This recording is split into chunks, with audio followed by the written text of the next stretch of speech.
Сәлем достар, арнамызға қош келдіңіздер. Арыстан мысық тұқымдасына жататын ірі жануар.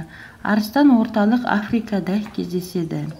Арыстанның дене тұрқы 2 метрдей, салмағы 250 килограммға жетеді. Құйрығының ұзындығы 1 метр, оның ұшы қара түсті болады. Арланның кеуде жағында ұзын қара жалы болады. Ұрғашы мен жас арыстанның жалы болмайды. Арыстандар жеке-жеке де және 5-10-нан топтасып та жүреді.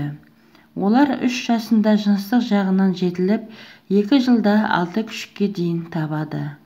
Арыстан 30-35 жыл өмір сүреді. Арыстандар ірі сүтқоректілерді жейді. Кейде жануарлардың өлімтігін, тышқандарды да жейді.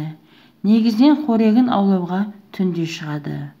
Арыстанның саны азайып кеткендіктен оны аулауға тыйым салынған.